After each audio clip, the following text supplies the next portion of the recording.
One of the main thoughts that one hears when one begins to turn the mind toward Dharma is the idea of impermanence. Now, when we hear that all things are impermanent, we take this in a very, well, we take it just as it sounds. We know from our own experience that all things are impermanent, or at least we know that roughly. We know that if we buy ourselves a quart of milk, that the quart of milk will either sour or be used up. We know that if we buy a car or a color TV or something like that, that eventually the car or the color TV will break down, and then we'll have to buy another one and go through the entire process. We also know that what is young becomes old, much to our dismay, and no matter what we do only works temporarily. What was young becomes old. We also learned that what is high will become low. What is low will become high. What is brought together will separate. What is separate will be brought together again. But this is the one aspect of the idea of impermanence that we don't really hold to. We don't really understand very well. We try to have a more superficial view of impermanence because the idea is painful. It's not our favorite concept. When the Buddha taught us about impermanence, he taught us about impermanence as a way to understand the faults of samsara, and as a way to understand how suffering is all-pervasive. Again, as human beings, we like to ignore the idea of suffering. Of course, when we are suffering and we can feel it very deeply, it's pretty hard to ignore. But we know that when we are feeling pretty good and feeling pretty comfortable, the idea of suffering becomes sort of distant and cloudy. And when we feel up, we feel, in a way, we have mixed feelings. We feel as though it's always going to be this way and life is pretty good. But then, by the same token, we're afraid to feel too up, because we know if we feel too up, we're going to have too far to fall. It's odd. We have this neurotic capacity for seeing the truth and yet using it against ourselves or hiding it from ourselves. It's like we know, but we close our eyes because we don't want to know. And so this particular suffering of samsara becomes to us somewhat hidden, and actually the hiding of this particular truth leads us to many disappointments. For instance, in the case of, let's say, meeting someone that you love very much, meeting a loved one, and coming together with that loved one in some capacity, perhaps if it is a romantic relationship, then coming together in marriage or something of that nature. If it is the coming together of a parent and child, such as in the birth of a child, then the parent sees the child and the child sees the parent, and the parent, being the elder, has the capacity to perhaps recognize something very familiar about that child, or feel that this isn't a new acquaintance, that somehow there is a deep and profound connection here with this child. And sometimes people will meet each other in a very casual way and will become instant allies and best friends. I know that's happened to each one of us at some point in our lives. It certainly has happened to me, where you would meet someone and suddenly this person becomes your ally, your friend, someone who is really a helper to you and who understands, and it feels as though you've been friends for a very long time. So in each of these cases, when we have these wonderful meetings that bring us so much joy, at that point we like very much to forget that that joy is impermanent. And yet, everything we know and everything we've seen teaches us and leads us to believe that everything is impermanent. We have seen that in the cases of romantic relationships that even result in marriage, and should that marriage go really well, then ultimately still the marriage will be separated. The bond will be separated through death. And we know that in the case of parent and child, no matter how close the parent and child are when they're younger, the relationship will evolve and change, and in some cases the relationship becomes very distant, unfortunately. In other cases where that does not occur, then even when the relationship between parent and child stays loving and has mutual concern in it, then still eventually one will leave the other. There will be the separation of death. The separation of death always happens. And even within that experience of togetherness, there is so much change that literally you can say the two people that married, say, in their 20s are not the same people that are together in their 60s and 70s. They look completely different. If you know what the difference is between, say, a 25-year-old and, say, a 60-year-old, there are worlds of difference. There is a vast amount of experiential living and maturity that has occurred. And that person at 20 is quite different when they reach 60. It's very different. I mean, I remember for myself being in my 20s and where I was and where I wasn't. And now, although gratefully I'm not yet 60, but it's around the corner, here I am at 13 days away from 47. Oy. And I know that I am not the same 20-year-old that I was. I know that many of my understandings, beliefs, habits, even values have matured and changed. And so it is impossible to think that we remain in the same comfortable, stagnant condition for even the rest of our lives, let alone the fact that we are all separated by death. So as I was saying, literally the people that are together at 20 are different people when they are together at 60. Then if you think about even the food that we eat, we think, oh, well, once you've eaten the food, well, it's part of you and it's nourishing. You forgot the rest of the story. Don't you remember what happens to food after a few hours? Food changes when you eat big chocolate cake.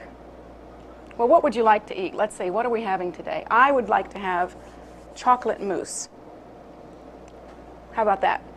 So I'm going to eat my chocolate mousse, and yum, yum, yum, it's so good, and you think, oh, this chocolate mousse is really spectacular. I don't have to share it with anybody. There's nobody in the room, and I can eat the whole mousse myself. Well, chocolate mousse.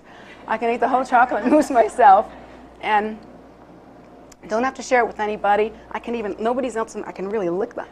You know, I can really enjoy this. And I don't have to give it away. And once I eat it, it is mine. No one can demand it back.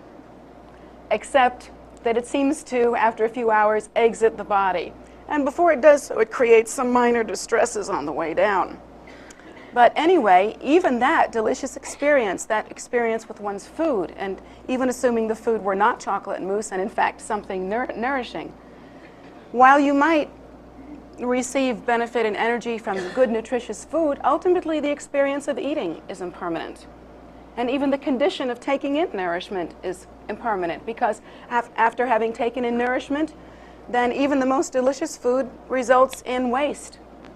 And what is good of the food results in the use, we use that to make energy, and the energy is expended.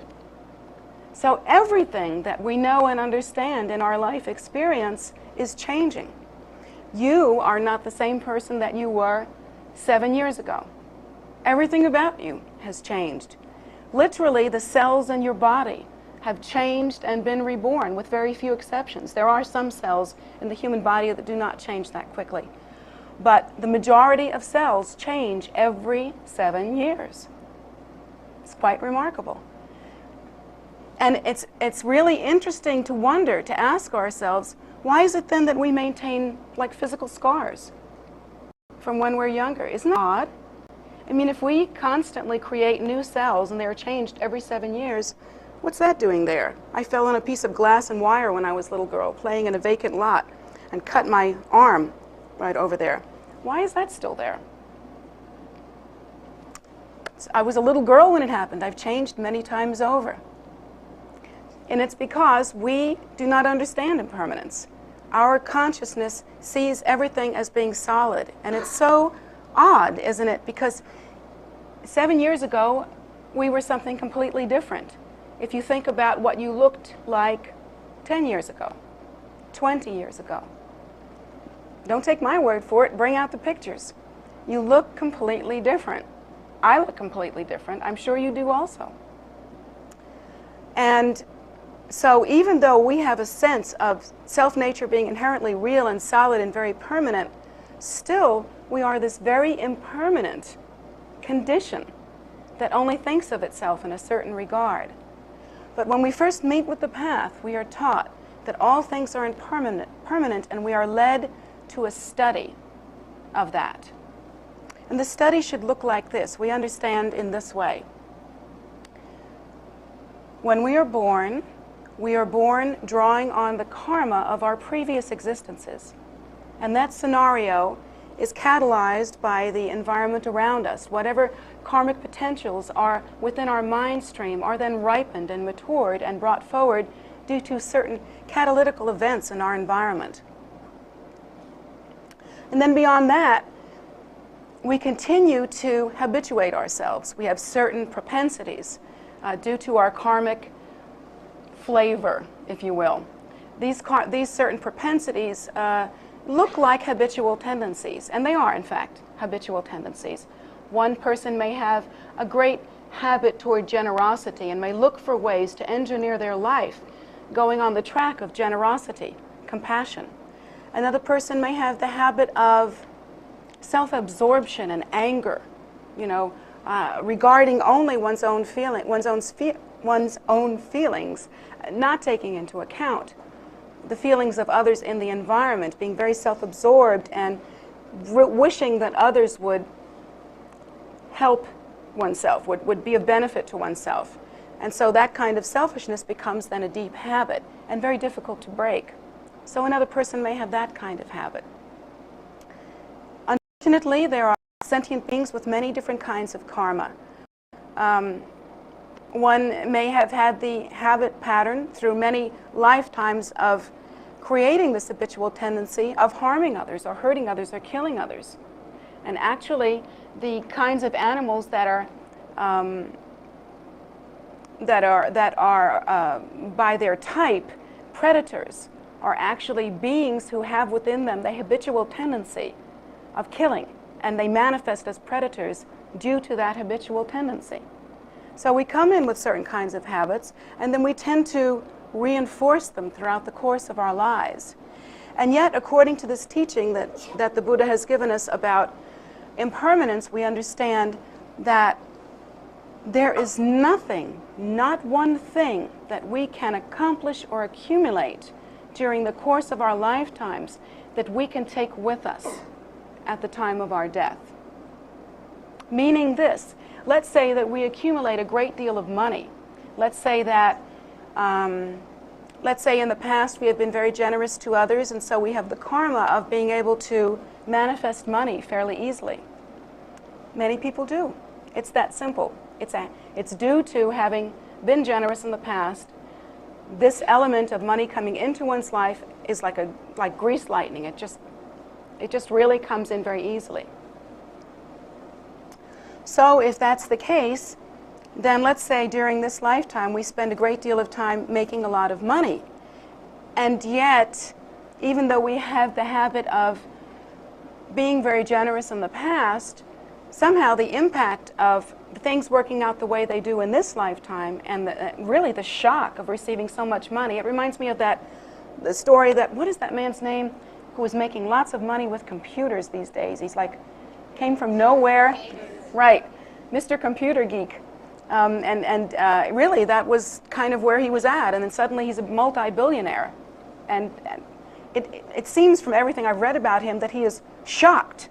And he just doesn't get it. It's just, to have several $1 billion that you can get your hands on if you really need to, and then to think that you need to make more before you can be generous is really an unusual way to think, wouldn't you think?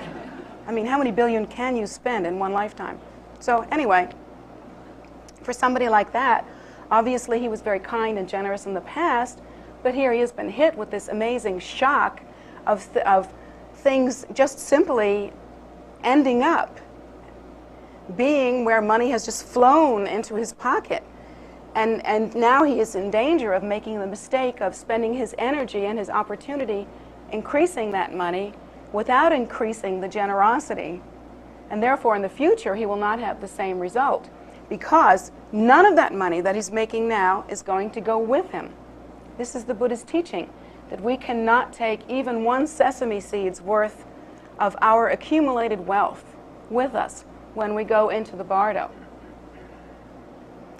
But according to the Buddha's teachings also, supposing we were to make the choice of being extraordinarily generous and using our wherewithal, our wealth, to make the world a better place, to benefit others, to support others who are in need, that sort of thing, then we can take this habitual tendency of generosity, this karmic potential, by virtue of the fact that we have given so much to others and been so kind and generous, that karmic potential, that habitual tendency does go with us into the next life. Because it isn't measurable like a sesame seed. It is the karma of one's mind stream. It is the habitual tendency of our consciousness. And so that does go into the next life. And these are the Buddha's teachings, that we actually have the opportunity to create benefit in this life that does last into the next life. But it's nothing material, nothing that we can ever create in samsara that will go with us. Nothing that has weight, size, dimension. Nothing we can hold, nothing material. Only the habits of our mind. So these are the teachings that we receive when we first come to Dharma. Now, what has this got to do with compassion? Obviously, if you create the habit of compassion and generosity, then that habitual tendency will stay with you. And in some future life, it will affect your rebirth and your circumstances. There will be much more joy and happiness. So this is true, and this is one way to look at it. But when one engages truly on the Bodhisattva's path, one goes beyond that superficial kind of view. One goes much deeper into the understanding of how to live one's life. And so one's morals and ethics and values are developed because of this Bodhisattva ideal. The Bodhisattva understands these teachings that the Buddha has taught, that all things are impermanent. The Bodhisattva understands that whatever material gain we can amass during the course of this life can only bring temporary happiness, and ultimately, if it's all we do, it will bring suffering. So this is the Bodhisattva's studying, and the Bodhisattva comes to the point of realizing that. But then there is another kind of amazing logic that enters into the mind of the Bodhisattva and becomes part of our life experience and becomes the most profound law that we can live by. And that is this.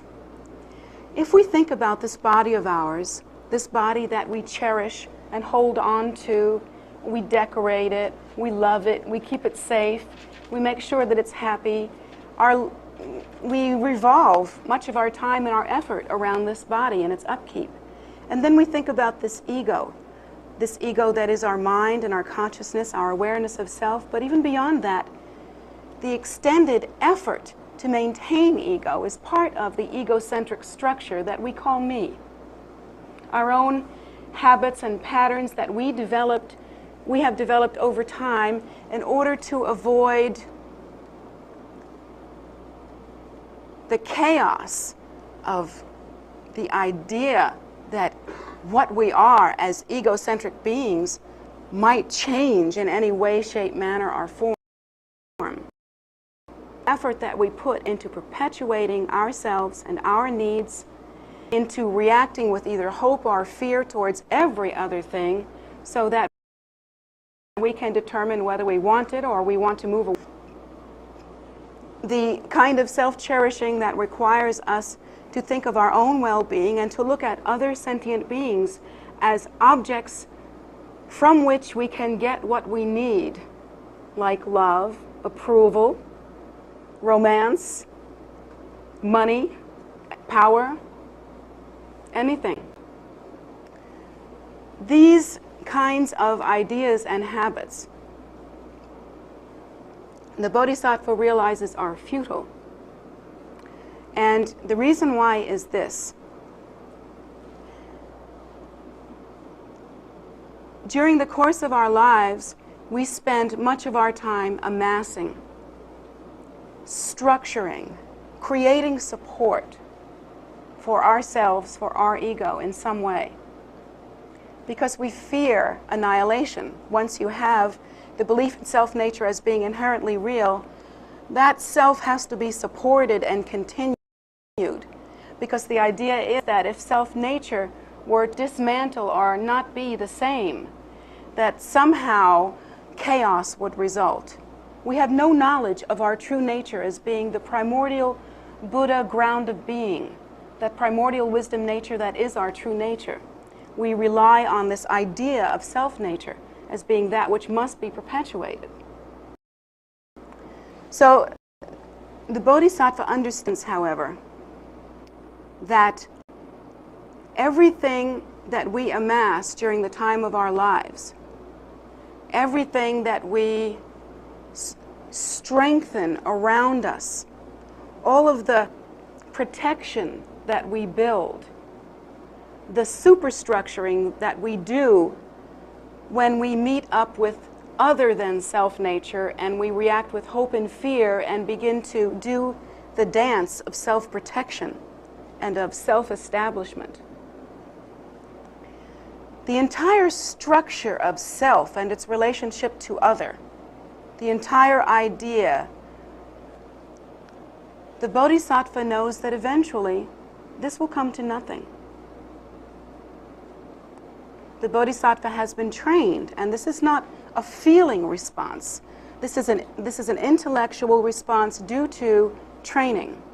And the Bodhisattva is trained to understand that no matter what we accumulate and what we gather together during the course of our lives, by the time of the end of our life, none of that will have any meaning. At the end of our lives, we experience the winding down of all of our energies. And as we die, even the physical, psychological, emotional constituents, particularly the physical elements, one by one, all begin to dissolve.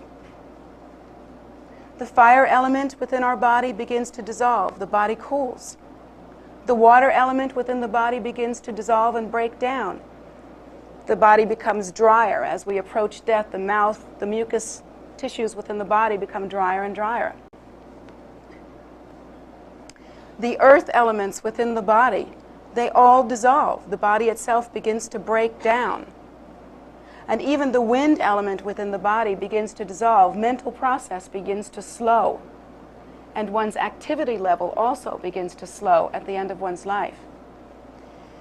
Then at the time of death, all of the constituents actually break down and separate.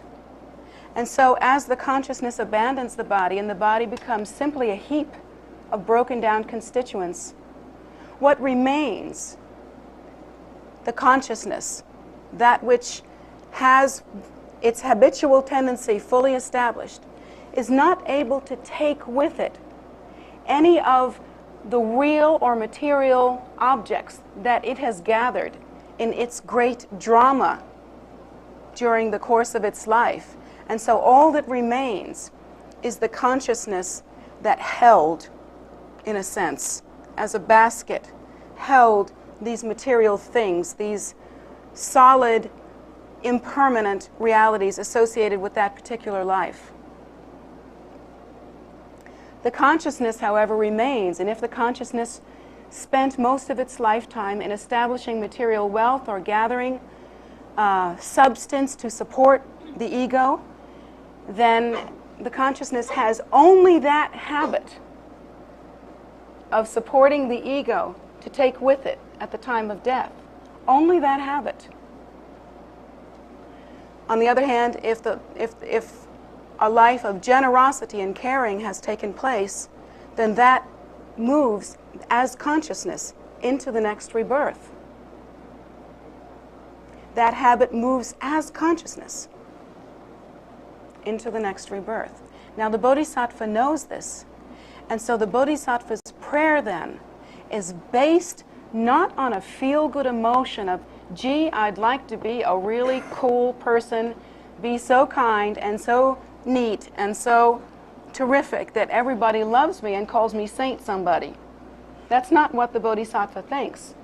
The Bodhisattva thinks instead in a very logical and precise way, according to the Buddha's teachings, that if everything will dissolve, if all the efforts of my life to gather will come to nothing, if all the efforts of my life to keep for myself and build up my treasure house of material goods will ultimately come to nothing, if all of my efforts to preserve my power will ultimately come to nothing, because power dissolves at the time of death also, but the habit of grasping at power is reborn as consciousness. So if gathering power will come to nothing, if gathering wealth will come to nothing, if preserving myself in this extraordinary way and thinking only in a self-cherishing and egocentric way will ultimately come to nothing other than suffering in the next rebirth, why not give everything now? So the posture of a bodhisattva is misunderstood in our culture. It is thought that, when a parent raises a child, the parent does not say to the child, "What I'd really like you to do, darling, is to be a great, generous mystic. I want you to be so generous that you give your life up for others. I want you to be so generous that you pay no attention to your own welfare or comfort, but instead, I would like you to live and die for the benefit of sentient beings." Nobody's mother told them that. What our parents tell us is, and they are not at fault, it's due to the culture that we are raised in. What we are told by our parents and their parents before them and everything around us is that there are certain things that one must do in order to be successful. One must gain recognition, power, money, ease of living. These are the things that one must do. But when one enters onto the path and becomes a bodhisattva, one is faced with an entirely new set of ethics and morals and responsibilities. But this entire process must be understood as an intelligent, logical, and reasonable process, simply by virtue of the fact that no matter what we accomplish during the course of this lifetime, other than the impact it has on our own bouquet of habitual tendencies, there is not one piece of what we collect that we can take with us. Not one thing. So here is the Bodhisattva's intelligence, and it is an intelligence. It is based on truth. It is based on fact. It is something like the intelligence of a person who receives a great deal of money, let's say, or something precious. And if they've never had that before, if they haven't thought it through, they might say, "Oh, now I've got $10,000 here. So what I'm going to do is I'm going to go out and I'm going to spend that money and have a really good time. I've never had $10,000 before, so I'm just going to go spend it, and I'm going to get all the things that I wanted to get. I'm going to get some of my bills paid up, and I'm going to get a down payment on a car, and I've got some clothes that I have in mind, and all these different things that I'm going to maybe buy a new TV, and I've got all this laid out for me." It's a sentient being's normal reaction to having blessings in their life or to life itself is a little bit like that. I've got this thing, how am I going to spend it? The Bodhisattva thinks very differently. The Bodhisattva realizes, according to the Buddha's teaching, that life is like a precious jewel when one meets with Dharma, meets with the teacher, and meets with the method by which we can accomplish realization. So this life is understood as wealth, for sure. We understand that there is a tremendous gift here. But how is the gift utilized? There comes in a completely different kind of logic. The Bodhisattva realizes that in the end, all will come to nothing if our only gain is on the material realm. That in the end, all of the effort that we put into self-cherishing and beautifying ourselves and the ease of our lives and the comfort of our lives and the accomplishment on the mental and physical levels of our lives, even those greatly cherished social institutions like vast education, even that will come to nothing, other than perhaps the discipline of studying. That habit may be brought into the next rebirth.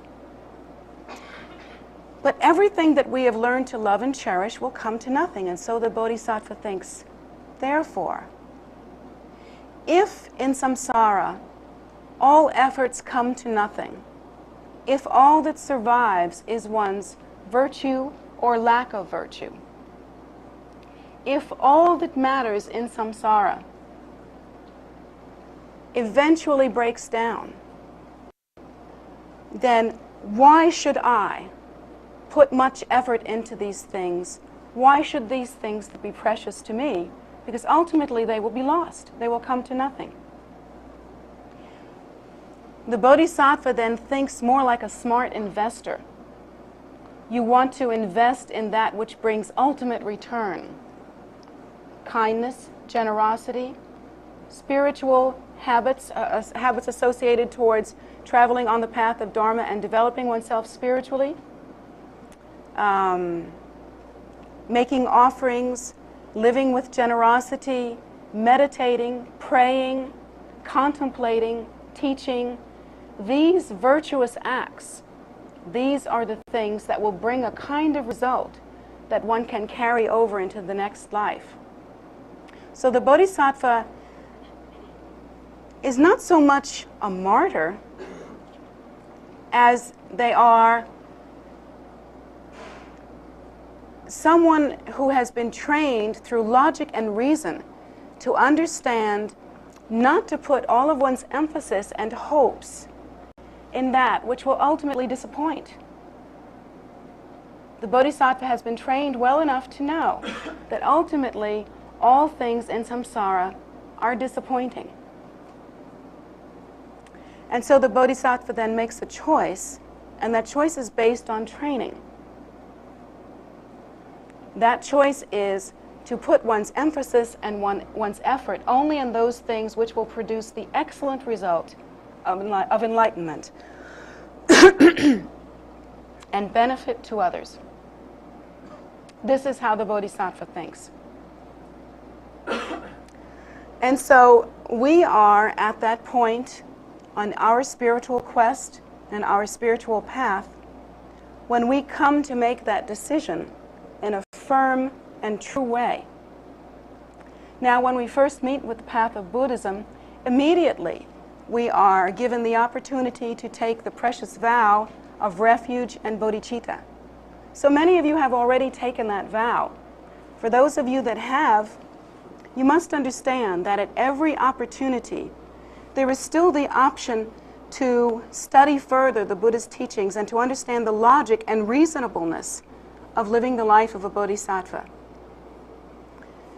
And you should do that, because after one has taken the bodhisattva vow, even if one has taken it with complete and total absorption to the best of one's ability, there is still more.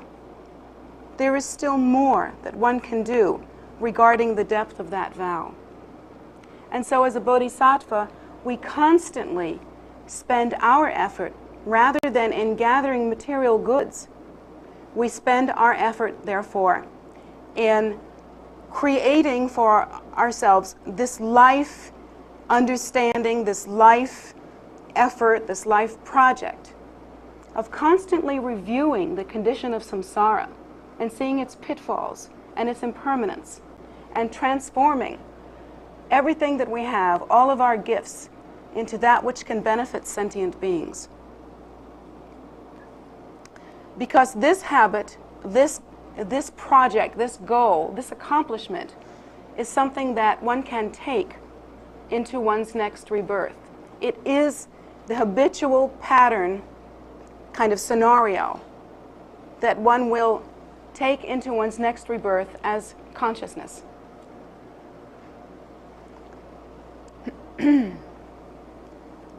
So the Bodhisattva then thinks, and meditates constantly on which things are worth putting effort into and which things are not.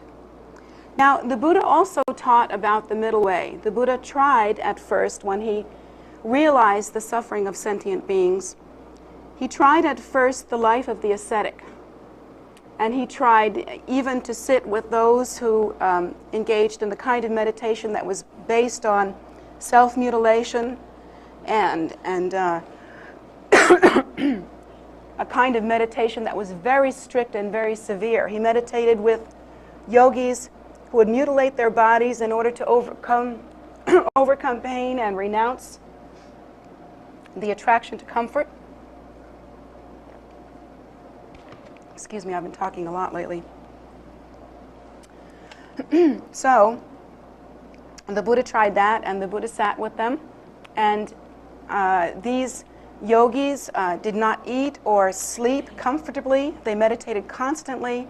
They remained in this one little grove, and they ate very little. They might live on bits of plant and even bits of mushroom that grow on the ground, and if someone gave them something to eat, they might eat on that, but they had no determination about wanting a certain kind of food. Whatever they found that day, that's what they ate. There was no dependence on comfort for their happiness and well-being.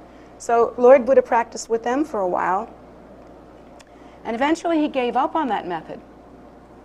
He gave up on that method because he saw that there is a kind of limitation to that focus. That particular focus was sort of a dead-end street. So it can result even in a kind of poison or a kind of pridefulness, where the yogi is more concerned with their strict discipline, and it becomes something of an obsession. You know, it becomes something of a medal of honor that one wears. Then they are the liberation and salvation of all sentient beings. And so Lord Buddha found that kind of rigidity and that kind of narrow view somewhat distasteful. And so Lord Buddha went on to the middle way. Therefore, as a bodhisattva, we are not being asked to never have a moment of comfort. No one's asking you to pierce your tongue or do any of those things those funny yogis did. No one's asking you to sit on a bed of nails and sleep on a bed of nails. No one's asking you to hang out in a grove and not have a house, not keep warm in the wintertime. No one's saying that you have to wear the same robes until they rot off of your body.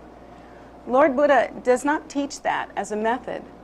Lord Buddha teaches instead that all sentient beings are suffering, that we are suffering due to desire, that there is an end to suffering, and that end to suffering can be practiced as the Eightfold Path, which we in our tradition condense into the practice of wisdom, or the realization of emptiness, and compassion, or the bodhicitta.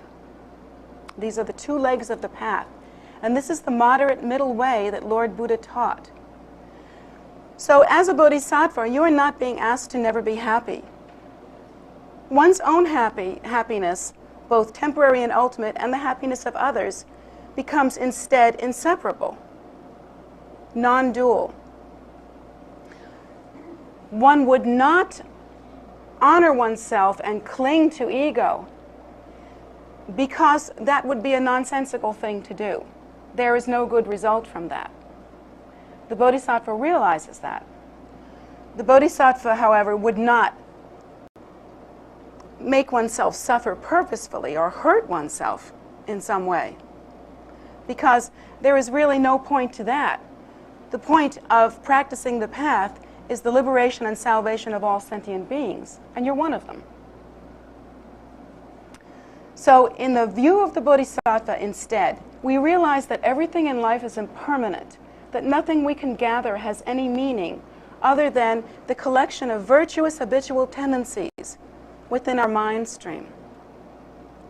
And that, having realized that, one travels a moderate path in which one's own enlightenment and the enlightenment of others become the same weight and non-dual.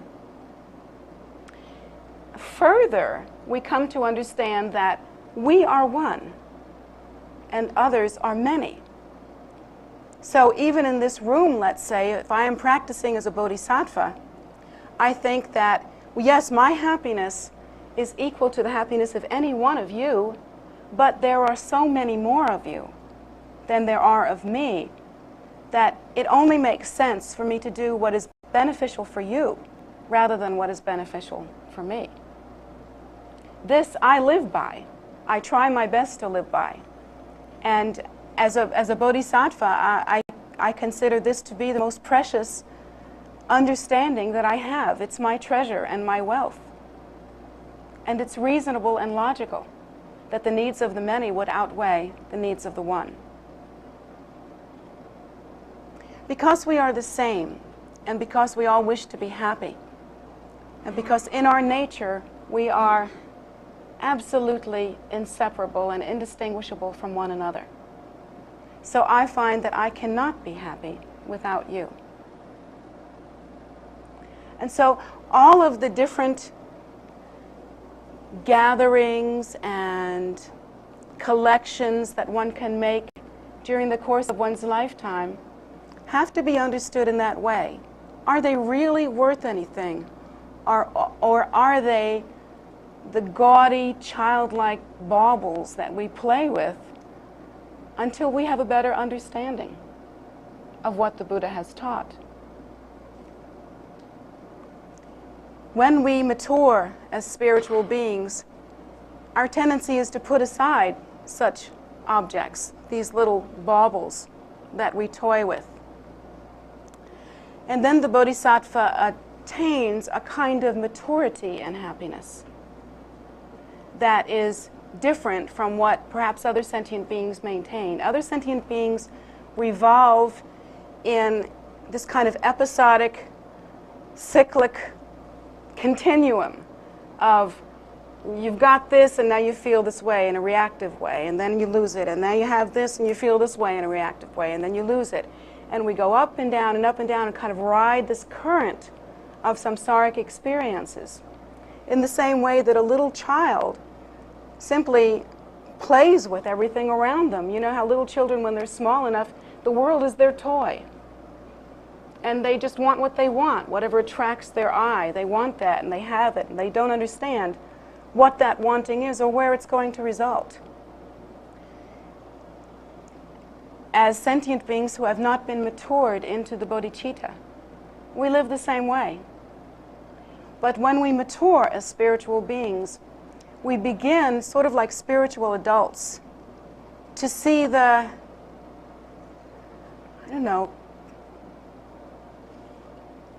the impermanent quality of everything around us, the compulsive, addictive, never-ending, fruitless, useless experience of just having this and having that and feeling this and riding on this current of acquisition and power and self-pleasing. We realize that this kind of thing is kind of fruitless, in the same way that after a while as adults we grow up and we don't want to play with blocks anymore. We don't want to color anymore. We don't want to do those things. We don't want to explore the world and put everything in our mouths to see what it tastes like and drop everything from our high chairs. We don't want to do that. We're on to bigger and better things, you know? So as spiritual adults, now we feel like we have something else that we need to do. We have a plan, we have goals, we have a long-range view. And that's the spiritual maturing process that each one of us must go through. Now, how do you go through that?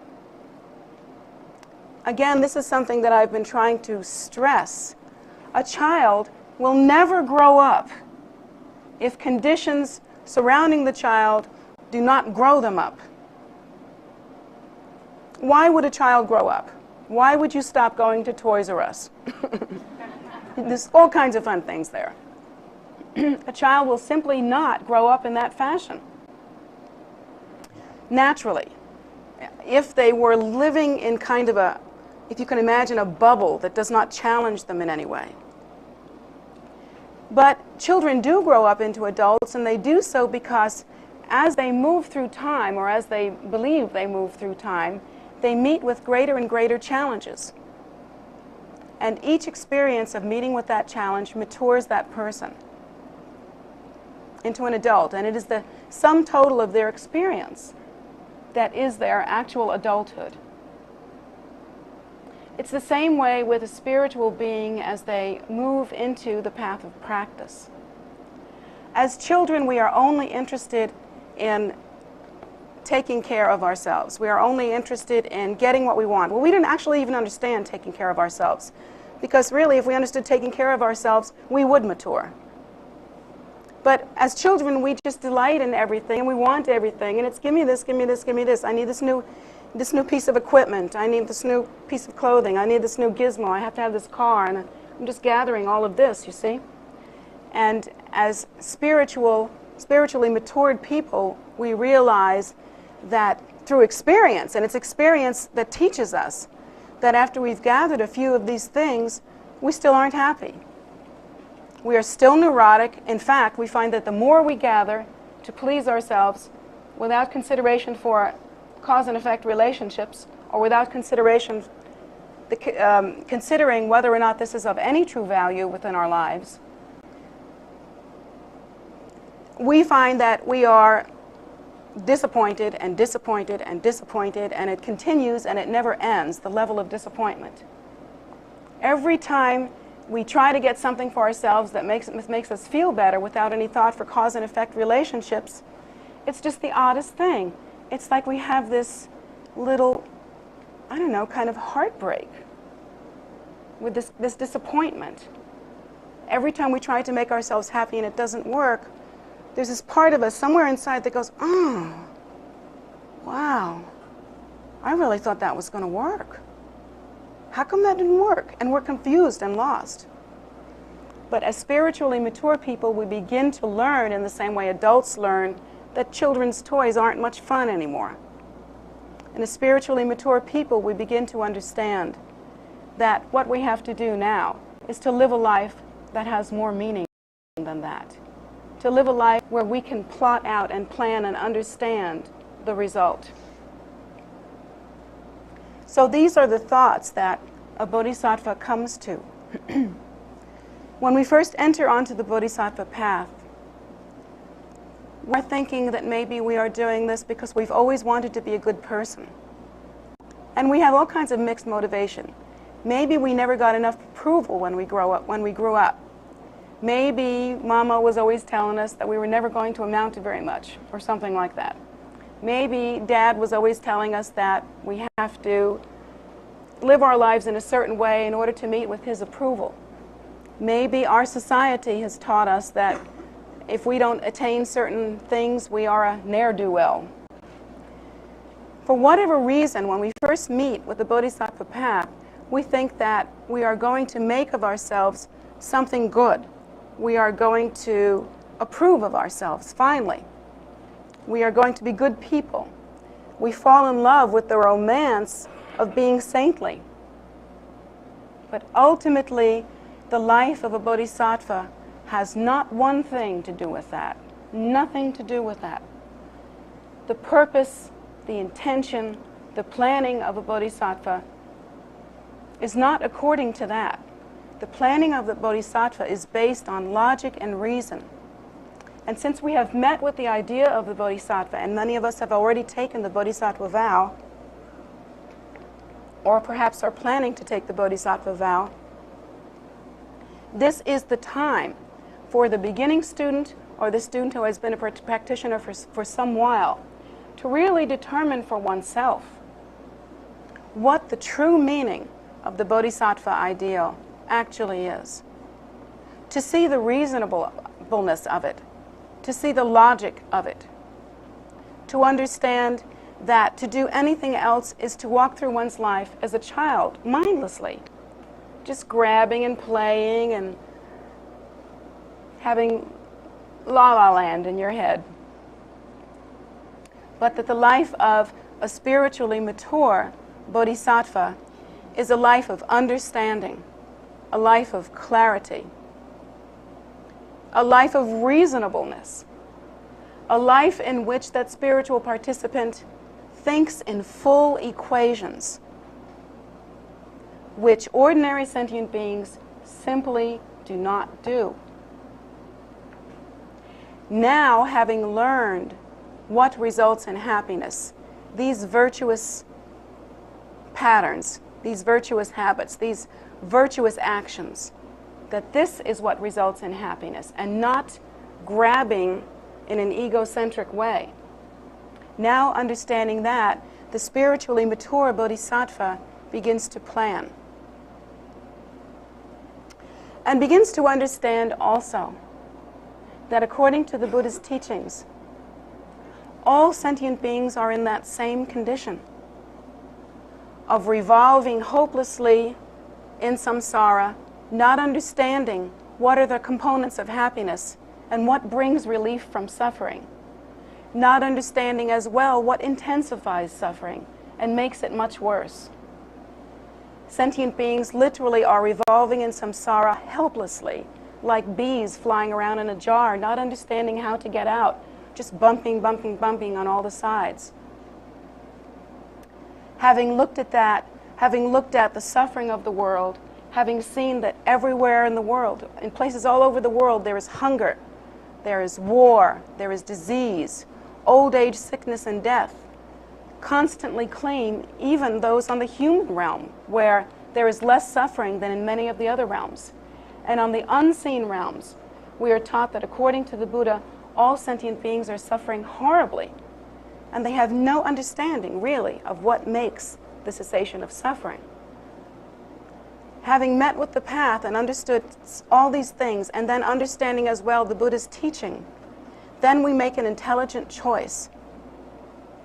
I and all sentient beings have been wandering helplessly and hopelessly in samsara, not understanding the cause of my suffering, not understanding the cause of the suffering of others, not understanding the causes of happiness for myself and others.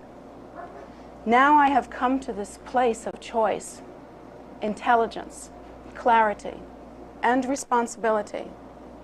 And therefore, having seen the truth and understanding that there is an end to suffering, I will practice for the sake of sentient beings.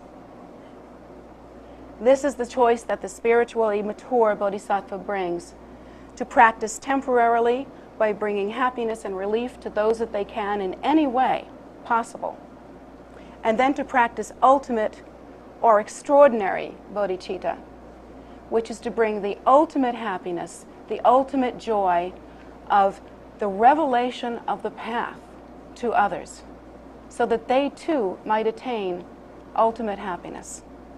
To give others the method by which they can end their suffering, and the method by which they can gain happiness. The method of clarity that teaches us that virtuous seeds bring virtuous and joyful results, where non-virtuous seeds bring non-virtuous and negative results. Understanding that I myself will be a guide and a light to benefit others through their confusion. And the prayer of the Bodhisattva is that we would live and exist as a Bodhisattva long enough to be the one to watch the very last of them cross over through the doors of liberation into freedom. And that is my prayer, and that should be the prayer of each and every one of us, that we would be the last and would be able to see every single sentient being cross the ocean of suffering into freedom. Again, are you such a nice guy when you do this, that you should be exalted? Well, yes, the Bodhisattva should be exalted because the Bodhisattva is our hope. The Bodhisattva appears in the world for the safety and benefit of sentient beings. But actually, if you think about it, the Bodhisattva is only growing in wisdom and understanding to the degree that they know that I have no freedom. As a Bodhisattva, I have no freedom without you. I cannot be without you. That primordial ground of being, that nature that is Buddha, that primordial wisdom state that is our true nature, is inseparable, indistinguishable. There is literally no place that I end and you begin. To say that we are one is not enough. To say that what we are is suchness. The ground of being, the great emptiness from which all phenomenal reality arises. And so literally for me to take my little piece of happiness and try to go into the corner and reinforce myself and make myself gratified in every way and to forget about you is something like a cosmic neuroses.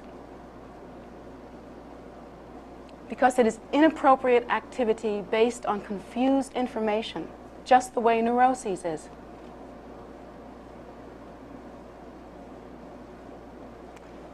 And it actually goes to increase neuroses on a mental level. That one who thinks in that way, in that selfish, self-absorbed way, honoring only oneself to the exclusion of others, only increases their neuroses and becomes progressively less and less happy. So this is the truth that we discover, and it is based on reasonableness and logic. And in a way, in a better world, these are the things that our mom and dad should have told us as we grow up. This should be understood as the pinnacle of attainment for any human being. But they were misinformed also. Now we rely on our teachers to be our spiritual parents, and we rely on the Buddha's teaching to be that which leads us to the door of liberation with clear thought, clear-mindedness.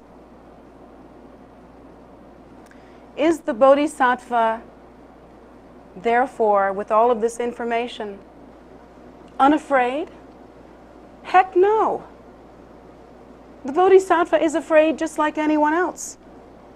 Why not? Nobody wants to be challenged. Nobody wants to have difficulty or obstacles. Nobody wants to suffer.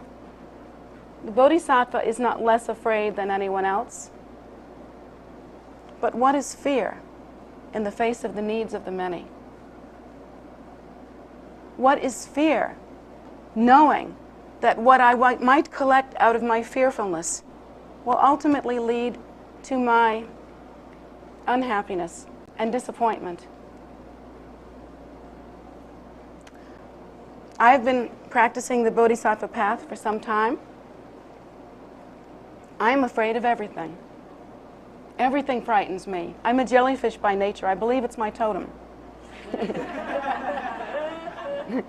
The wild and stealthy jellyfish. But I don't stop, because it doesn't make any sense to stop. Does the Bodhisattva no longer want anything or need anything? No. I want and need everything. Anything you want to give me would be much appreciated. But I do not concern myself with gathering such things. I concern myself with the liberation and salvation of all sentient beings. That's what I concern myself with. I'm not a perfect bodhisattva, but there have been perfect bodhisattvas, and I can tell you that with the understanding that the bodhisattva naturally obtains through this kind of conduct, there is a natural kind of internal ease or lightness of being, a natural kind of quiescence that is a natural byproduct of that kind of lack of emphasis on self-concern and increased emphasis on the well-being of all sentient beings and the reasonableness of accumulating only those virtuous characteristics which can benefit in all future times. There's a reasonableness about that. And as we emphasize that reasonable method and do not emphasize ego cherishing and ego clinging, there is a natural lightness of being that occurs, that even while if someone punches us, we will be punched and we will roll over. It isn't so heavy, because as a bodhisattva, although you may experience phenomenal reality in the same way that others do, there is not the suffering of suffering, which only actually occurs when one is filled with desire, just like the Buddha taught, filled with self-cherishing and ego-clinging, filled with hatred, greed, and ignorance. The suffering that comes from that deep neuroses of acting inappropriately according to what you actually are, acting like something that is death-oriented, that is contracted, that is separate and limited, as opposed to acting as though you understood that you are that primordial wisdom nature, that grounded being, that Buddha nature, that state of innate wakefulness, that quiescent life. That is the great bodhicitta. That is your nature. If we could act in accordance with that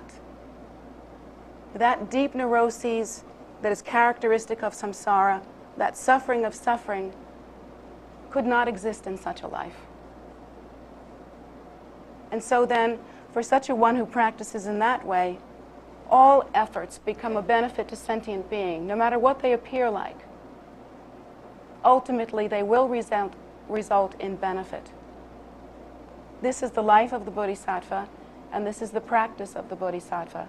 And this is what each one of us must attain to, because I will tell you, no matter how good you are at sitting in the lotus position, or how good you are at looking like a meditator, or how many of the rules of meditation you know, or how many of the books on spiritual practice you have read and can memorize, if you do not have the bodhicitta, if you are not alive in love, you have no path. If you do not consider others before you, you have no path. Because the path is love.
Thank you so much for being here today.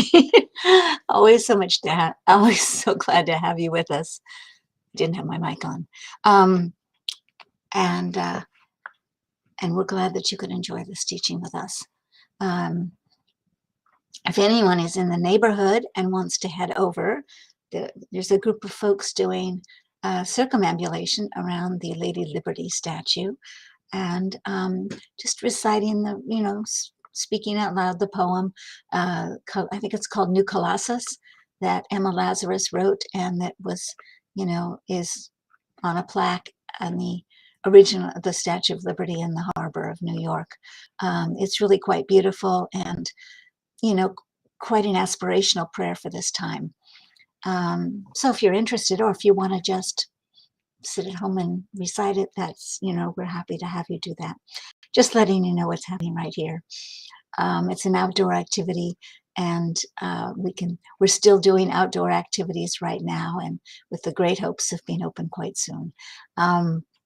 Inside the our schedule is our regular schedule right now, although this week is Losar, which is the new year. And so the upcoming week will have this upcoming week or the following week. It's the, where am I here? Yeah. Yes, this upcoming week is Monday is Gutor, which is the cleaning up of all the old negativity of the previous year. And the third, which is Thursday, is actually Losar. So those are days that we will have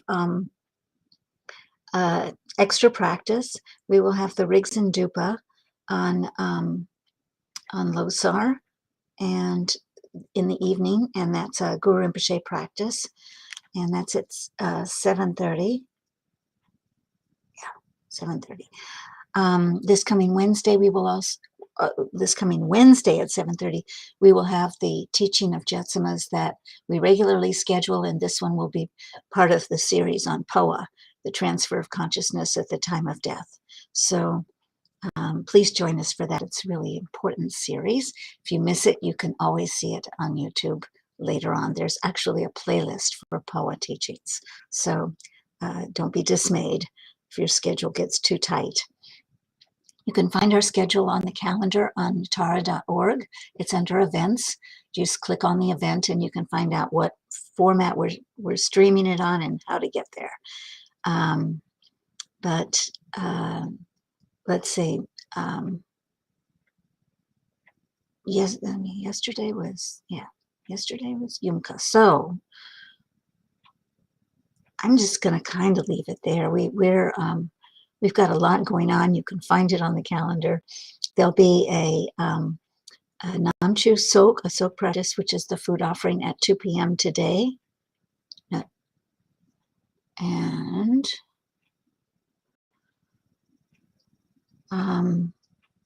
oh gosh, it's just so many other things. So just come join us. Come be outside with us here.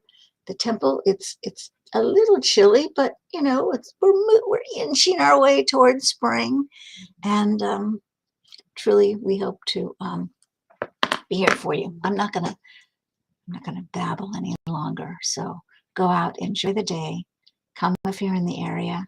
Join us online always. Next Saturday, we're going to have, I think it's next Saturday.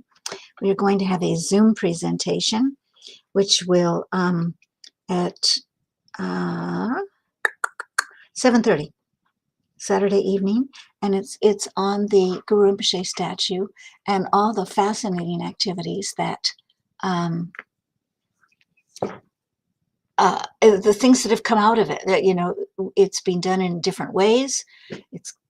It's a steel throne. Can you believe that? And so it has to be painted with special aircraft paint and airline paint so that it won't, crack or peel. And just the whole trip from Nepal to here, and the placement of it soon in its home across the street, and just getting some information from how it's done and the people that have worked on it really hard. If you're interested, you can email kpc@tara.org, and that should help you get information on it. We're doing it by registration just so that we can find out who comes, but with that said, it's free. Enjoy it, and just sign up to register. So we hope you do that. For some reason, I'm not able to post all this stuff online. All these numbers, they're just not coming up. So if you want to make an offering to Jetsama, having heard her teaching, you can do that on PayPal. Her number is jetsunmagift@gmail.com. JETSUNMA gift@gmail.com. And if you have any questions for us, you can email us at kpsatara.org. So I'll leave it there. Have a great day. We'll see you next time.